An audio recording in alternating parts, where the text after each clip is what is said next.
자, 예덕 선생전을 보도록 할게요.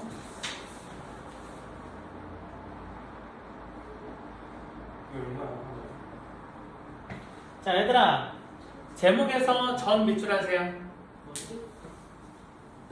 전이요? 네. 준이야, 전이라고 하면 어떤 장르야, 이 글은?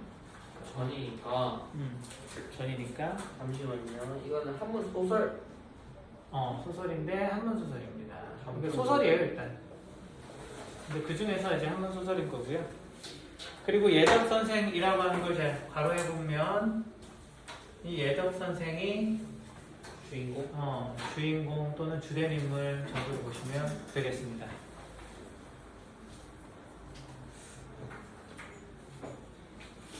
딱 필기해도 어디? 학교에서는 그럼요. 상관없어요. 그래서 내용 똑같으니까. 선귤자에게 예덕 선생이라 부르는 벗이 한 사람 있습니다. 자, 선귤자 동그라미 하시고요. 그리고 예덕 선생도 동그라미 해주세요. 자, 그는 종본탑 동쪽에 살면서 날마다 마을 안에 똥을 치는 일을 생업으로 삼고 지냈습니다. 자, 그가 예덕 선생이죠. 근데 직업이 뭐야? 똥 치우는 사람이래. 자, 똥 치우는 일을 한다라고 하는 게 그 당대 현실에서 봤을 때에는 뭐 저런 일을 한 사람이랑 뭐 친구를 해 그런 인식이 있을 수도 있단 말이야. 근데 얘가 지금 그 선귤자라는 사람이 예덕 선생이라고 부르는 친구라고 한 게 이런 일을 한 사람이었다라는 거죠.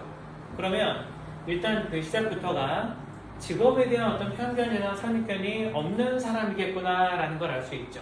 자, 선귤자라는 사람은 자, 직업에 어떤 귀천, 그에 대한 선입견 그런 것들보다는 자, 그런 것 없이 어떤 대상의 본질을 보고서 벗을 사귀는 사람인가 보다 이렇게 생각하면 될 것 같아요. 그래서 이게 지금 박지원의 소설이잖아. 그럼 박지원이라는 작가 자체의 특징이 그래. 박지원이라는 작가가 굉장히 실용적인 것, 그러니까 겉으로 드러나는 형식이라든가 허리의 허식이라고 하죠. 이런 것보다는 실질적인 것, 실학사상을 드러내죠. 그러니까 실용적이고, 그래서 우리 생활을 두텁게 하고, 자, 그런 것들을 더 중시했다라고 보면 됩니다. 형식보다는 내용이나 실질적인 것을 중시했었던 작가가 바로 박지원이에요. 너네 허생전 알아? 네. 허생전도 이 사람이 양반전도 있었죠. 맞아요. 그래서 양반의 허례허식을 비판하는 적들이 되게 많죠. 작품을 통해서. 여기서도 마찬가지라고 보시면 됩니다. 양반들이 갖고 있는 그런 어떤 잘못된 인식에 대해서 좀 꼬집는, 비판하는 그런 내용을 많이 썼다. 이렇게 보면 되겠습니다. 어쨌든 읽어볼게요. 계속. 자, 엄행수라는 그 사람인데요. 마을 사람들은 모두 그런 엄행수라고 불렀는데 행수란 막 일꾼 가운데 나이가 많은 사람에 대한 칭호고 엄은 성씨죠. 자, 그래서 엄행수를 동그라미 해주세요. 이름이 행수는 이름은 아니지만 엄이 성씨잖아요. 근데 그냥 행수라고 해서 불렀다라는 거죠. 그러니까 어떻게 보면은 호칭이라고 보면 되겠습니다. 호칭. 자, 근데 이 엄행수라는 사람을 선귤자는 뭐라고 부른다고? 예덕 선생이라고 부른다고. 예덕 선생이라고 부르는 거는 뭐야? 되게 높여서 부르는 거죠. 같은 인물입니다.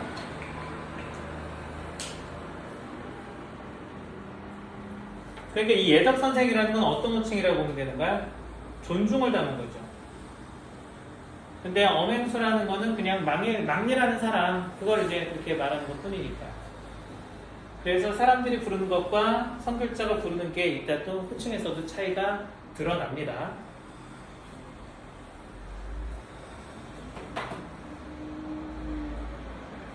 지목이 선귤자에게 따져 묻기를, 자, 지목 일단은 얘는 역삼각형 해주세요. 작업인데.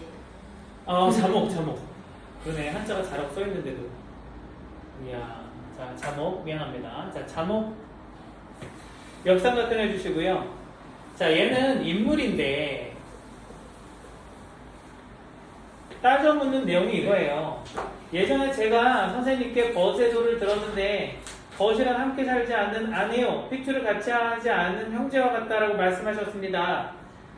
벗이란 이같이 소중한 것인 줄 알았습니다. 세상에 이름난 사대부들이 선생님을 따라 그 아래 자리에서 논일교를 원하는 자가 많았지만 선생님께서는 아무도 받아들이지 않았습니다.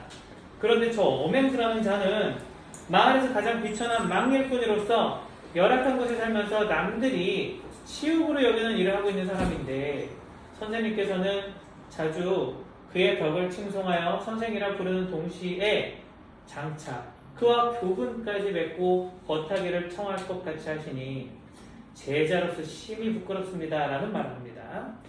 자, 얘는 어떤 인물이냐면 일단 봐봐. 선글자의 제자입니다. 근데 왜 역삼각형을 했냐면 얘는 일반적 사람들이 갖고 있는 그 인물에 대한 선입견, 직업에 대한 선입견을 갖고 있는, 직업으로 인한 그 대상에 대한 선입견을 갖고 있는 인물이에요. 그래서 따져 묻는 거죠. 그래서 심지어 뭐라고 그래? 아유, 저런 똥 치운 사람을 지금 친구 삼으신단 말이에요? 저는 너무 부끄럽습니다. 그러하오니 문화에서 떠나기를 원하옵니다. 저 선생님 떠날래요. 이런 말을 하는 거야. 자, 그 선글자가 거기에 대고서 웃으면서. 자, 웃으면서라는 거 이제 밑줄하세요. 웃으면서. 괘씸마다 화내는 것도 아니에요. 너그럽게 웃으면서 허허허 웃으면서 깨달음을 이제 주려는 그런 스승다운 그런 어떤 태도를 보이고 있습니다. 자, 아까 웃는다라는 거에서 이제 뭐가 느껴져요? 여유가 느껴지죠. 여유로움이 느껴집니다. 여러분들 그 왜 그 디스전 봤니? 그 염따랑 마미손이랑 디스전 혹시 봤어요? 미안합니다. 모르는 얘기를 했군요. 거기에서 그 어떤 논란이 하나 있었는데 염따라는 래퍼가 그 마미손 회사에 이제 그 아이들 고등 래퍼 출연했었던 애들을 그 데려갔나 봐. 근데 그 데려가는 과정에서 이제 대응을 하는데 이제 염따는 너 노예 계약했다 이런 식으로 디스하는 곡을 막 만들어갖고 좀 퍼뜨렸나 봐요. 근데 거기에 대한 어떤 대응 자체가 그 마미손이 유튜브에다가 이제 대응하는 것들을 차분하게 이렇게 올렸는데 너무 여유롭게 대응을 해버린 거야. 같이 그러니까 무슨 마티스하는 곡을 낸 것도 아니고 자극적으로 이제 뭔가 싸우자는 투의 어떤 힙합 그런 것도 아니고 근데 그냥 되게 여유롭게 슬슬 웃으면서 이렇게 얘기를 했는데 거기에 이제 사람들의 어떤 반응이 완전히 역전돼 버린 거죠. 처음에는 진짜 노예 계약이었어 이렇게 생각을 했었는데 알고 봤더니 뭐 참 어른이다 막 이런들이 어떤 댓글들이 막 달리고 있고 그러더라고요. 이거는 여러분들이 이제 봤었으면은 이제 공감할 수 있는 거긴 한데 보진 않았었기 때문에 그냥 나중에 한번 궁금한 사람 한번 보세요. 자, 거기서 좀 뭐라고 해야 되지? 그 연예인들 중에서도 어떤 좀 생각이 깊고 인품이 좋은 사람들은 사람들이 다 알아보는 것 같긴 하더라고요. 자, 근데 여기서도 이제 스승이 제자니까 사실 정신적으로 조금 더 부족할 거 아니에요. 어릴 거 아니에요. 그러니까 어떻게 보면 그런 데서 나오는 여유로운 웃음이다라고 볼 수도 있겠죠. 자, 어쨌든 웃으면서 얘기합니다. 안깨, 내가 자네에게 벗을 사귀는 것에 대해 말해주겠네. 속담에 의원이 제 병 못 고치고 무당이 자기 굿을 못한다고 했지. 사람들은 저마다 스스로 잘한다고 여기는 것들이 있지. 그런데 남들이 그것을 몰라주면 답답하게 여기면서 도리어 자신의 허물에 대해 듣고 싶어하게 된다네. 이때 만약 그 사람을 칭찬하는 말만 늘어놓는다면 이는 아첨에 가까워지는 것이고 또한 오로지 단점만 늘어놓는다면 잘못을 파헤치고 흉보는 것과 같아 무정하게 보일 수 있을 것일세. 그렇기 때문에 어떤 사람의 허물을 말할 때는 그 핵심에서 벗어나 슬쩍 돌려 말하는 것이 좋다네. 그러면 설사 책망이 좀 과하더라도 그 사람은 그리 화를 내지 않지. 자, 그러니까 말을 할 때 어떻게 이제 말하는 게 상대방에게 오히려 더 다가갈 수 있는 표현이 되는지 그런 것들에 대해서 일단 얘기를 해주고 있네요. 왜냐하면 그 사람이 가장 듣기 싫어하는 부분을 말하지 않았기 때문이지. 그리고 나서 슬그머니 그 사람의 장점을 마치 숨겨놓은 부분을 발견하듯이 은근히 말해주는 거지. 그럼 마치 가려운 데를 긁어준 것처럼 진심으로 감동하게 될 것일세. 가려운 데를 긁어주는데도 이렇게 방법이 있네. 등을 토닥일 때는 겨드랑이까지는 이르지 말고 가슴을 어루만질 때는 목덜미까지 이르지는 않는 거지. 뜬구름 같은 말을 하는 것 같으면서도 그 속에 결국 그 사람에 대한 칭찬이 들어있다면 그 사람은 기뻐하며 자신을 알아준다고 생각할 것일세. 이렇게 벗을 사귀면 좋지 않겠는가? 라는 이제 말을 했대요. 자, 이렇게 말을 했대요. 그 자목은 귀를 막고 뒷걸음질 치며 말하기를, 지금 선생님께서는 시정잡배나 하인들이 하는 행동을 가지고 저를 가르치시려 하시는군요. 자, 이렇게 하면서 이제 거부반응을 보입니다. 그죠? 여기서 뒷걸음질 치며 밑줄 할게요. 뒷걸음질 치며 라고 하는 게 바로 뭐라고? 간접 제시. 인물의 심리가 어때? 거부 반응을 보이는 거죠. 거부감을 갖고 있다는 거야. 자, 그 선글자가 계속 말하기를, 그렇게 말하는 걸 보니 자네가 부끄러워하는 것은 다른 것이 아닌 이런 것이었군. 무릇 시장에서는 이해관계로 사람을 사귀고 면전에서는 아첨으로 사람을 사귀지. 따라서 아무리 친한 사이라도 3번 도움을 요청하면 누구나 멀어지게 되고, 아무리 묵은 원한이 있다 하더라도 3번 도와주면 누구나 친하게 되기 마련이지. 그러므로 이해관계로 사귀게 되면 지속되기가 어렵고 아첨으로 사귀어도 오래 갈 수가 없다네. 훌륭한 사귐은 꼭 얼굴을 마주해야 할 필요가 없으며 훌륭한 벗은 꼭 가까이 두고 지낼 필요가 없지. 다만 마음으로 사귀어야 덕과 의리가 통하는 벗을 만나게 되는 것이니 이것이 바로 도의로 사귀는 것일세. 자, 중요한 게 이제 이런 거라고 얘기를 했습니다. 자, 여기 지금 2가지가 있어요. 자, 도움을 준다. 혹은 듣기 좋은 말, 아첨을 한다. 이런 것들이 어떻게 보면은 사람을 사귀는 데 있어서 쉬운 방법일 수 있어요. 그죠? 그런데 이것들이 어떻다? 지속되기 힘들다. 만약에 내가 계속 도와줄 수 없으면 못해? 뭐해? 그럼 그때는 관계가 끊어진다는 거죠. 자, 아첨하는 것은 어때? 그냥 표현으로만 그렇게 그치는 거잖아요. 그죠? 그래서 여기서 말한 게 그런 말을 했어. 다만 이런 도움이나 보이는 도움이나 아첨 이게 아니라 마음으로 사귀어야 된다라는 말을 했습니다. 자, 마음으로 사귀어야 밑줄해 주세요. 거기 다만 다음에 마음 사귀어야 덕과 의리가 통하는 벗을 만나게 된다. 밑줄할게요. 자, 그런데 여기서는 지금 벗을 어떻게 사귀어야 되는지, 벗을 사귐에 대한 도움, 깨달음을 주는 이야기를 하고 있다라고 보면 되겠죠. 다만 다음이야. 자, 하연이 이거 맞아요? 그렇죠. 여기. 자, 하연이 잠긴 거 아니죠? 이게 뭐야? 이게 뭐라고? 하연아, 이렇게 피하면서 하연아, 일어났어요. 자, 뭐?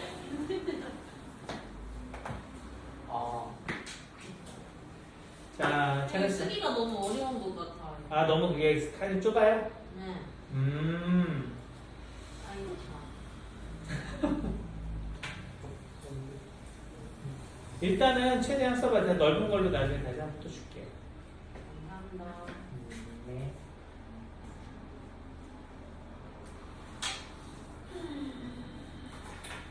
자, 그렇게 돼야 덕과 의리가 통하는 벗을 만나게 되는 것이니 이것이 바로 도의로 사귀는 거라고 얘기를 했습니다. 자, 위로는 천고의 옛사람과 겉에도 먼 것이 아니고 말리나 떨어져 있는 사람과 사귀어도 먼 것이 아니라는 겁니다. 자, 일기가 있죠. 또 나름대로 요즘은 이제 우리가 매체가 멀리 있는 사람들의 어떤 사상과 생각을 접하기에 되게 좋은 세상이 되기는 했죠. 또 반면에 되게 자극적이고 좋지 않은 어떤 사상을 가진 그런 사람들을 접하기도 너무 좋아지는 그런 상황입니다. 그래서 이제는 여러분들의 어떤 선택의 문제인 거죠. 여러분들이 잘 그런 것들, 사람이나 컨텐츠나 어떤 것들을 가까이 해야 되겠다라는 거에 대해서 올바른 좀 판단이 많이 필요해진 세상이 되어버렸어요. 계속 볼게. 저 엄행수라는 사람은 일찍이 나에게 알아달라고 요구하지 않았는데도 나는 항상 그를 예찬하고 싶어 했지.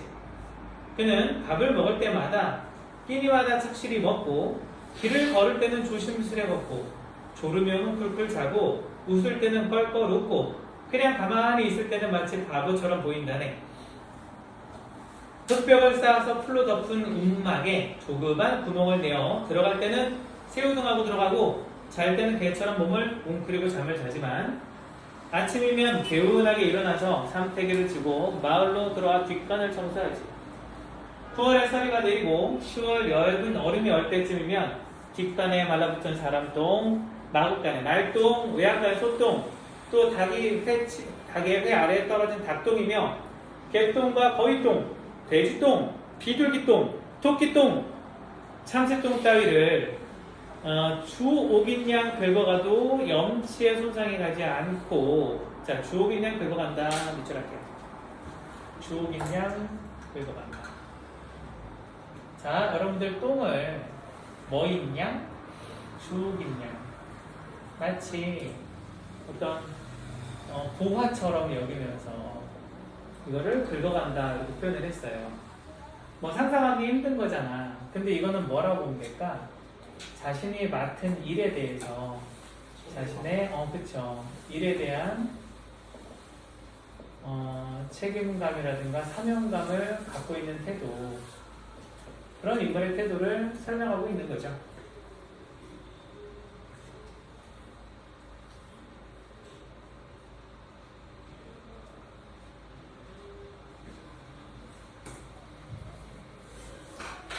자, 그 이익을 다 가져도 정의에 어긋나지 않으며 욕심을 부려 많은 걸 차지하려고 해도 남들이 양보시 못하 비난하지 않는다네. 왜? 또 싫어하잖아 다른 사람들.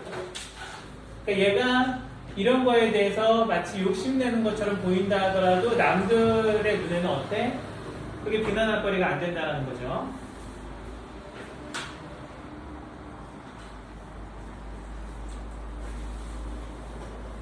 자, 그는 손바닥에 침을 발라 삽을 잡고는 새가 모이를 쪼아먹듯 꾸부정히 허리를 구부려 일에만 열중할 뿐 아무리 화려한 미관이라도 마음에 끌리는 법이 없고 아무리 좋은 풍악이라도 관심을 두는 법이 없지. 부귀란 사람이라면 누구나 원하는 것이지만 바란다고 해서 얻을 수 있는 것이 아니기에 부러워하지 않는 것이지. 따라서 그를 예찬한다고 해서 그는 영광스럽게 여기지 않을 것이며 내가 그를 예찬한다고 해서 그가 영광스럽게 여기거나 이러지 않을 거다. 또 헐뜯는다고 해서 욕되게 여기지도 않을 것이네 라고 얘기를 했어요. 자 그러면 여기 보니까 자기의 일에 이렇게 책임을 갖고 그렇게 하다 보니까 밖에서의 자기에 대한 평가에 흔들린다 흔들리지 않는다 그런 거 관심이 없다는 거예요. 그러니까 오로지 자기가 맡은 일 자체에 충실하다 보니까 그렇게 충실하다 보면 어떻다고 그냥 외부의 평판이라든가 아니면 남들이 다들 원하는 어떤 부귀공명이라든가 이런 것들로부터 어때? 흔들리지 않을 수 있다는 거죠.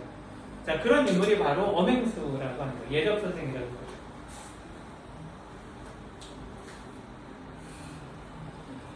자, 왕십리의 무와 살고지의 순무, 석교의 가지, 오이, 수박, 호박이며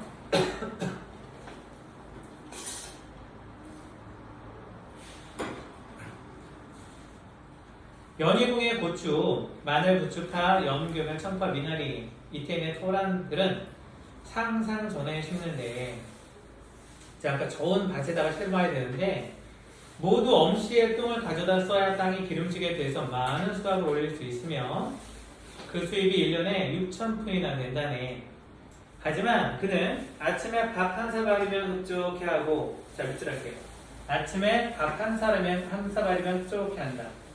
자, 이게 뭐예요? 안분지족한다는 거죠. 자기 분수에 맞게 만족하면서 그게 행복이라는 거죠. 저녁이 되어서야 다시 한 사발을 먹을 뿐이지. 남들이 고기를 먹으라고 권하였더니 목구멍에 넘어가면 소성기나 고기나 배를 채우기는 마찬가지인데 맛을 따져 무엇 하겠느냐 대꾸하고 반반한 옷이나 좀 입으라고 권하였더니 넓은 소매를 입으면 몸에 익숙하지 않고 새 옷을 입으면 더러운 흙을 짊어질 수 없다고 하더라고요. 자 볼게요. 여기 볼게. 고기나 후성기나 배를 채우기는 마찬가지다. 자 고기랑 후성기 자 이 둘이 고기는 어때요? 맛이 있다고 사람들이 얘기를 하고 오늘과 가치관과는 좀 달라요. 얘는 맛이 없다고 사람들이 평가할 거란 말이야. 하지만 얘네 둘의 본질은 같다는 거예요. 그러니까 본질이 같기 때문에 어느 한쪽에 꼭 치우칠 필요가 없고 난 이걸로도 만족하고 족하다라는 태도를 갖고 있다는 거죠. 자 그리고 물론 이제 요즘 관점을 보면 영양소가 다르잖아요 이럴 수 있는데 옛날에 그런 것까지 생각 안 했으니까. 자 그리고 반반한 옷이나 좀 입으라고 권했더니 넓은 소매의 옷을 입으면 어떻다고 일하는데 불편하다 이런 말을 했다는 거죠. 자 그러면 넓은 소매의 옷, 자 넓은 소매의 옷을 역삼각형하세요. 자 넓은 소매의 옷이 바로 뭐야? 허례허식이라는 거죠.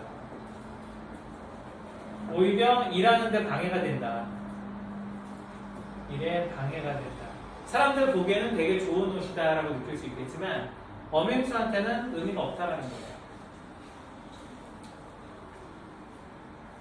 넓은 소매까지 하면 넓은 소매까지만 해도 괜찮아요. 어디서 봤어? 뭐? 네 번째 줄. 아니. 자, 그래서 볼게. 해마다 정월 초하루 아침이나 되어야 비로소 의관을 갖추어 있고 이웃들을 두루 찾아다니며 세배를 하는데 세배를 마치고 돌아오면 곧바로 헌옷으로 갈아입고 다시 삼택이 메고 마을 안으로 들어간다네. 엄행수와 같은 이는 아마도 자신의 덕을 더러움으로 감추고 제 속에 숨어 사는 대은이라 할 수 있겠지. 자 그러면 자신의 덕을 더러움으로 감춘다라고 지금 표현했는데 사실은 얘는 그렇다면 어떤 인물이라는 거야? 아주 큰 덕을 베풀고 있는 사람이라는 거야. 근데 그게 뭐에 가려서 안 보인다? 더러움에 가려져서 보이지 않는다라고 했는데 여기서 지금 그런 표현이 지금 나왔었던 것들 덕을 더러움으로 감췄다 해서 그 더러움이라고 하는 게 뭐야? 자 남들의 그 고정관념입니다. 근데 이 남들은 더러운 걸로 보지만 사실은 그게 뭐다? 덕이라고 보는 건 누구 입장이야? 여기 선귤자의 입장이라는 거죠. 선귤자가 봤을 때는 이 더러운 똥을 치우는 일이 더러움으로 사람들에게 가려져서 안 보이지만 그 본질을 알고 보면 큰 덕을 갖고 있는 사람일 것이다 라고 말하는 거죠. 그러니까 제자한테 그렇게 말하는 거예요. 너는 지금 이 겉으로 드러나 있는 더러움 이걸 보니까 본질에 있는 덕을 보지 못하는 거고 그래서 여기 엄행수라는 사람을 낮춰서 보는 거다 라고 얘기를 하고 싶은 거겠죠.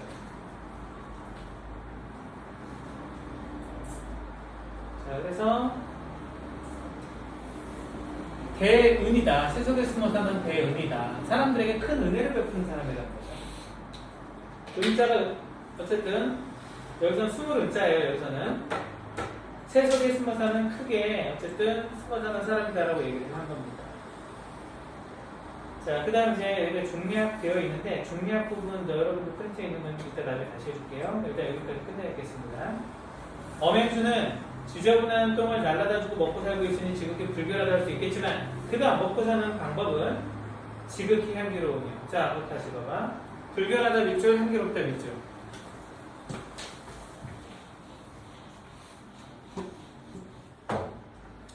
자, 불결하다 밑줄, 향기롭다 밑줄. 불결하다가 누구 입장? 자, 세상 사람들. 세속의 사람들의 시선입니다. 그리고 향기롭다라고 하는 건 뭐야? 여기 선교자의 시선이죠. 이게 대조가 되고 있다. 이렇게 보면 되겠습니다.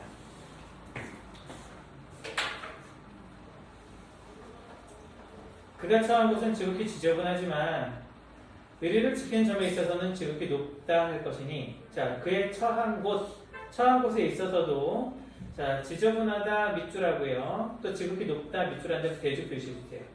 지극히 높다라는 평가를 바로 누가 하고 있다? 선귤자가 하고 있다. 향기로울 것뿐만 아니라 자, 처한 것이 높다, 향기롭다. 근데 여기서는 지저분하다, 똥이다 이렇게 얘기하는 거.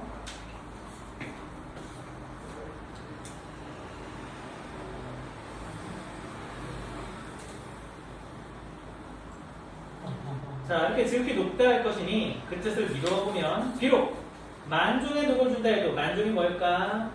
여러 종류의 녹을 준다 해도 녹이라고 하는 게 임금이 주는 월급 같은 거라고 보시면 돼요. 그가 어떻게 처신할지를 알만하다네. 이 상을 통해 나는 깨끗한 가운데서도 깨끗하지 않은 것이 있고 더러운 가운데서도 더럽지 않은 것이 있음을 알게 되었네. 자, 그러면 뭐가 좋은 거야? 전자야, 후자야? 깨끗한 곳에 있지만 깨끗하지 않은 건 부정적인 거죠. 더러운 가운데서도 깨끗한 것. 자, 더러운 가운데 더럽지 않은 것 바로 할게요. 이게 바로 누굽니까? 엄행수, 예덕선생이라고 불리는 사람이라는 거죠. 그런 사람의 종류라는 거예요. 자, 더러운 곳에 있지만 더럽지 않은 사람. 또 깨끗한 곳에 있지만 깨끗하지 않은 사람. 이걸 대조하고 있는 거예요. 그래서 당연히 이 후자, 얘를 이제 예덕 선생이라고 부르면서 칭송하고 있는 거죠. 이런 인간상이 되어야 되지 않겠냐라는 말을 하는 겁니다. 누가 이렇게 큰 한숨을 자. 그래서 그래. 이제 쉴까요? 다 끝났어. 다 끝났어 이제. 자, 그래서 나는 먹고 사는 일 때문에 아주 견디기 힘든 경우를 당하면 언제나 나보다 못한 사람을 떠올리게 되는데 엄행수를 생각하면 견디지 못할 일이 없었지. 진실로 마음속에 좀 도둑질할 뜻이 없는 사람이라면 언제나 엄행수를 생각하지 않을 수 없겠지. 이를 더 확대해 나간다면 성인의 경제에도 이를 것일세. 자, 그러니까 엄행수를 생각하니까 어때? 내가 힘들 때도 견디지 못할 일이 없는 것 같다는 생각을 하게 됐다는 거고, 그러한 힘을 나에게 주는 사람이 또 엄행수라고 지금 느꼈다라는 겁니다. 자, 그렇게 엄행수를 생각하면서 그걸 뭔가 모든 것들을 견뎌내고 이겨내고 하다 보면 성인의 경지에도 이룰 수 있는 거 아니겠느냐라는 얘기를 한 거고, 그러다 보니까 엄행수가 나랑 교류가 있는 사람이 아니잖아. 하지만 나는 선생으로 칭하고 거수로 칭할 수 있다는 게 이런 맥락에서 나에게 그러한 긍정적인 피드백을 주는 사람이다라고 얘기를 하는 거죠. 선비로서 곤궁하게 산다고 하여 얼굴에까지 그 티를 나타내는 것도 부끄러운 일이요. 출세했다 해서 몸짓에까지 그걸 나타내는 것도 부끄러운 일이니 엄행수와 비교하여 부끄러워하지 않을 자는 거의 드물 걸세. 그래서 나는 엄행수를 스승으로 모신다고 하는 것이네. 자, 그러니까 엄행수가 그만큼 어떻다는 얘기야? 더러운 가운데서도 이렇게 깨끗한 존재가 세속의 깨끗한 곳에서 깨끗하지 못한 그런 사람들이 봤을 때 이 경지에 이른 사람이 얼마나 되겠냐라는 말하는 거죠. 그래서 내가 오히려 선생이라고 부른다라고 말하는 겁니다. 어찌 감히 못하겠다고 말할 수 있겠는가? 이러한 이유에서 나는 엄행수의 이름을 감히 부르지 못하고 예덕 선생이라 부르는 것일세라고 하였습니다. 자, 그러니까 결국 선귤자가 말하는 것에 대한 어떤 참담 교제, 자, 그게 결국은 뭐다? 어떤 사람들의 선입견이나 신분의 차이가 중요한 게 아니라 진실한 마음으로 일단 사귀어야 된다는 얘기를 했었고, 자, 여기서 그럼 그걸 통해서 비판하고 사는 건 뭐야? 이렇게 참다운 노동을 통해서 자기의 어떤 그 본질적인 만분지족하면서 이렇게 살아가는 그런 그 존재를 높이 칭하면서 그렇지 못한 양반들을 오히려 비판하는 거라고 볼 수도 있겠죠. 양반들은 일을 또 안 하고 그냥 깨끗한 척만 하는데 속은 그렇지 않고, 그리고 무의도식하는 어려우시게 찌들어 있는 그런 위선에 찌들어 있는 양반들에 대한 비판을 볼 수도 있다라는 겁니다. 자, 그래서 이제 정리를 다시 한번 해보자면, 간단하게만 정리해보자면,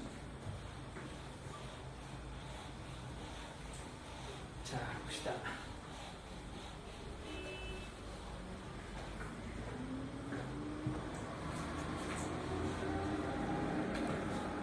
자, 정리해 봅시다. 얘는 갈래가 아까 뭐라고 했지? 소설인데, 소설은 소설인데 어떤 소설이라고 했어? 한문 소설이라고 했어요. 그리고 길이가 짧기 때문에 한문 소설이자 단편 소설이죠. 그리고 주인공이 누구였지? 주인공이 엄행수입니다. 엄행수. 엄행수가 예덕 선생이었어요. 그리고 계층으로 따진다면 얘는 천민이죠, 천민. 근데 그 천민을 뭐라고 불렀다? 선생이라고 불렀다. 자, 이걸 통해서 우리가 알 수 있는 게 이런 하층민을 주요 인물로 등장을 시켰단 말이야. 주인공으로 이제 등장을 시켰어요.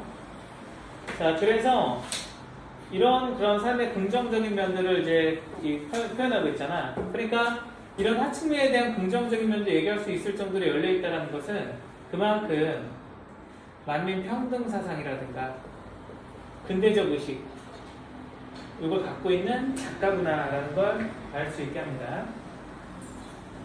그러니까 실질적인 게 중요하다는 거예요. 그러니까 너네가 낫다고 판단하는 그게 중요한 게 아니라 얘네가 실질적으로 얘가 무슨 역할을 하는지 그거에 따르면 얘는 선생, 스승이야 스승 이라고까지 이제 말하는 그래서 어떤 근대로 갈수록 어떤 인간상이 우리에게 필요하냐 그런 거에 대한 메시지를 던지고 있다는 거죠.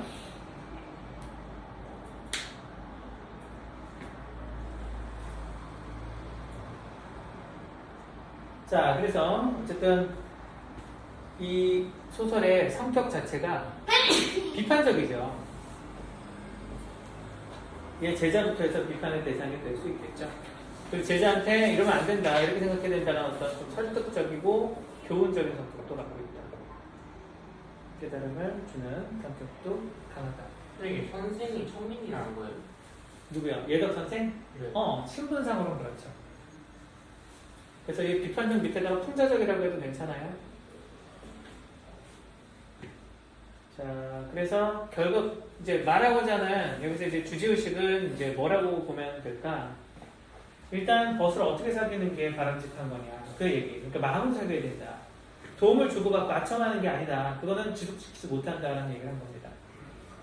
자, 그리고 또 아울러서 그 엄행수의 그런 그 삶을 조명함으로 인해서 어떤 삶을 살아야 되는 것이 맞느냐라는 그런 거에 대한 얘기를 또 하고 있었습니다. 그래서 주제 자체는 바람직한 벗의 사귐 혹은 이제 교우의 도라고 할 수 있겠죠. 그게 뭐냐에 대한 얘기. 자, 그리고 바람직한 인간상, 바람직한 기존에 없던 새로운 인간상을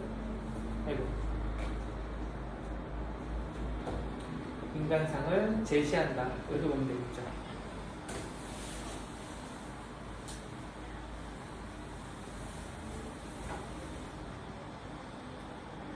자, 그리고 여기에서 말한 것처럼 실질적인 가치를 형식적 가치보다 중시하고 실질적인 실천을 하는 삶 자체를 바람직한 인간상으로 제시를 했다. 그렇게도 볼 수 있겠습니다. 끝. 자, 이제 의사가 마지막 하나만 더. 자, 나머지는 그래, 여기서 아까 요거를 그렇게 할게요. 이건 이제 실학사상이라고 만들어 봅시다.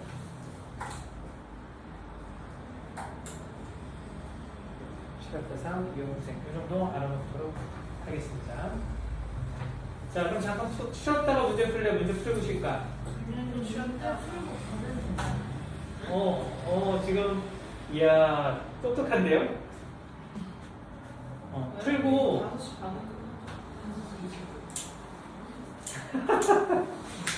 이런 건 자, 확실히. 이야 그럼 선택하세요. 자, 일단 문제 풀이 아니 근데 얼마나 풀이 내리시면